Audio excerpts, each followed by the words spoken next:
भगवद गीता अध्याय 3 कर्मयोग। अर्जुन उवाच जायसी चेत् कर्मणेस्ते मता बुद्धिर्जनार्दन तत्की कर्मणि घोरे मां नियोजसी केशव। अर्जुन ने कहा, हे जनार्दन, हे केशव, यदि आप बुद्धि को सकाम कर्म से श्रेष्ठ समझते हैं तो फिर आप मुझे इस घोर युद्ध में क्यों लगाना चाहते हैं। श्री भगवान कृष्ण ने पिछले अध्याय में अपने घनिष्ठ मित्र अर्जुन को संसार के शोक सागर से उबारने के उद्देश्य से आत्मा के स्वरूप का विशद वर्णन किया है और आत्म साक्षात्कार के जिस मार्ग की संतुति की है वह यह है बुद्धि योग या कृष्ण भावनामृत। कभी कभी कृष्ण भावनामृत को भूल से जड़ता समझ लिया जाता है और ऐसी भ्रांति धारण वाला मनुष्य भगवान कृष्ण के नाम जप द्वारा पूर्णतया कृष्ण भावना भावित होने के लिए प्राय एकांत में चला जाता है, किंतु कृष्ण भावनामृत दर्शन में प्रशिक्षित हुए बिना एकांत स्थान में कृष्ण नाम जप करना ठीक नहीं। इससे अबोध जनता से केवल सस्ती प्रशंसा हो सकेगी।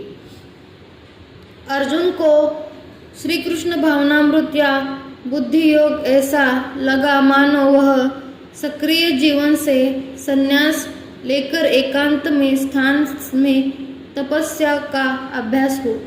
दूसरे शब्द में वह कृष्ण भावनामृत को बहाना बनाकर चातुर्यपूर्वक युद्ध से जी छुड़ाना चाहता है, किंतु एक निष्ठ शिष्य होने के नाते उसने यह बात अपने गुरु के समक्ष रखी और कृष्ण से सर्वोत्तम कार्य विधि के विषय में प्रश्न किया। उत्तर में भगवान ने तृतीय अध्याय में कर्मयोग अर्थात कृष्ण भावना भावित कर्म की विस्तृत व्याख्या की। व्यामिश्रेणेव वाक्येन बुद्धि मोहयसीव में तदेकं वद निश्चित्य येन श्रेयो हमान्युयाम्।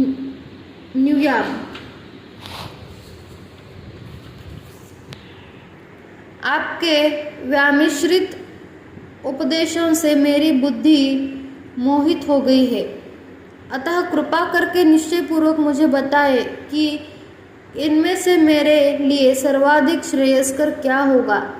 पिछले अध्याय में भगवद गीता के उपक्रम के स्वरूप में सांख्य योग, बुद्धि योग, बुद्धि द्वारा इंद्रिय निग्रह, निष्काम कर्म तथा नवदीक्षित की स्थिति जैसे विभिन्न मार्गों का वर्णन किया गया है, किंतु उसमें तारतम्य नहीं था। कर्म करने तथा समझने के लिए मार्ग की अधिक व्यवस्थित रूपरेखा की आवश्यकता होगी। अतः अर्जुन इन भ्रामक विषयों को स्पष्ट कर लेना चाहता है, जिससे सामान्य मनुष्य बिना किसी भ्रम के इन्हीं स्वीकार कर सके। यद्यपि श्री कृष्ण वाक्चातुर्य से अर्जुन को टकराना नहीं चाहते, किंतु यह अर्जुन नहीं समझ सका कि कृष्ण भावनामृत क्या है, जड़ता है कि सक्रिय सेवा। दूसरे शब्दों में अपने प्रश्नों से वह उन समस्त शिष्यों के लिए जो भगवद गीता के रहस्य को समझना चाहते हैं कृष्ण भावनामृत का मार्ग प्रशस्त कर रहा है। लोके स्मिद्विधा निष्ठा पूरा प्रोक्ता मया नघ ज्ञान योगेन सांख्याना कर्मयोगेन योगिनाम। श्री भगवान ने कहा, हे निष्पाप अर्जुन, मैं पहले बता चुका हूँ कि आत्मा साक्षात्कार का प्रयत्न करने वाले दो प्रकार के पुरुष होते हैं। कुछ इसे ज्ञान योग द्वारा समझने का प्रयास करते हैं तो कुछ भक्तिमय सेवा द्वारा। द्वितीय अध्याय में 39वें श्लोक में भगवान ने दो प्रकार की पद्धतियों का उल्लेख किया है, सांख्य योग तथा कर्मयोग, बुद्धि योग। इस श्लोक में इनकी और अधिक स्पष्ट विवेचना की गई है।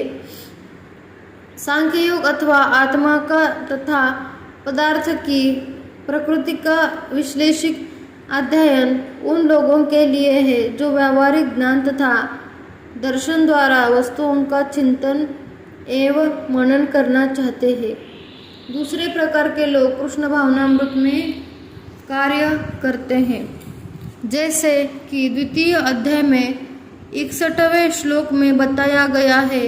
39वें श्लोक में भगवान ने बताया है कि बुद्धि योग या कृष्ण भावनामृत के सिद्धांतों पर चलते हुए मनुष्य कर्म बंधनों से छूट सकता है तथा इस पद्धति में कोई दोष नहीं है।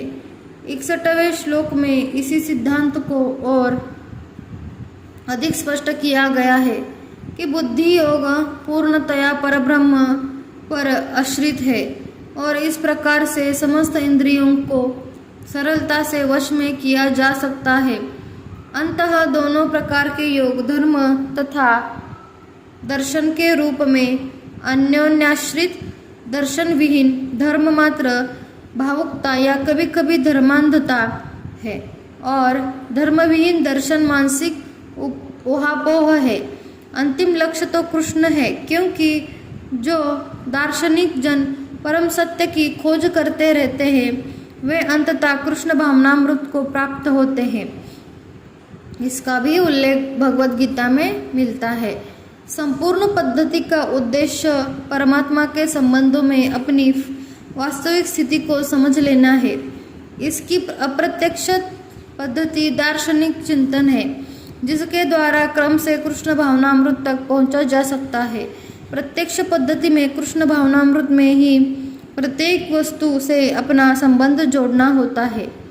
इन दोनों में श्री कृष्ण भावनामृत का मार्ग श्रेष्ठ है, क्योंकि इसमें दार्शनिक पद्धति का द्वारा इंद्रियों को विमल नहीं करना होता।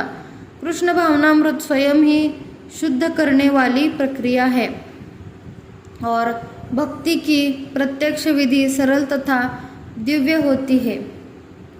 न कर्म नाम रंभा नैषर्म्य पुरुषो श्रुते न च संन्यासनादेव सिद्धि समधि गच्छति। न तो कर्म से विमुख होकर कोई कर्म फल से छुटकारा पा सकता है और न केवल संन्यास सिद्धि प्राप्ति से की जा सकती है। भौतिकवादी मनुष्य को हृदय में केवल विमल करने के लिए जिन कर्मों का विधान किया गया है उन्हीं द्वारा शुद्ध हुआ मनुष्य ही संन्यास ग्रहण कर सकता है। शुद्धि के बिना अनायास संन्यास ग्रहण करने से सफलता नहीं मिल पाती।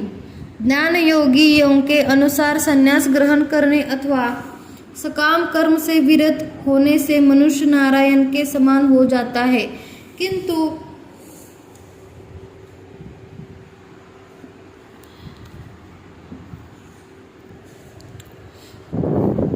भगवान कृष्ण की इस मत का अनुमोदन नहीं करते।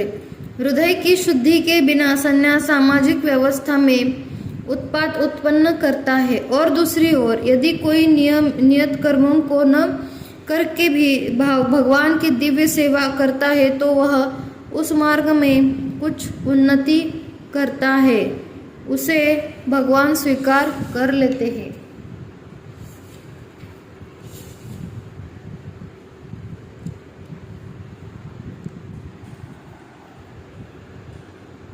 मिलेंगे ऐसे ही कर्मयोग के अगले श्लोक में। हरे कृष्ण। धन्यवाद।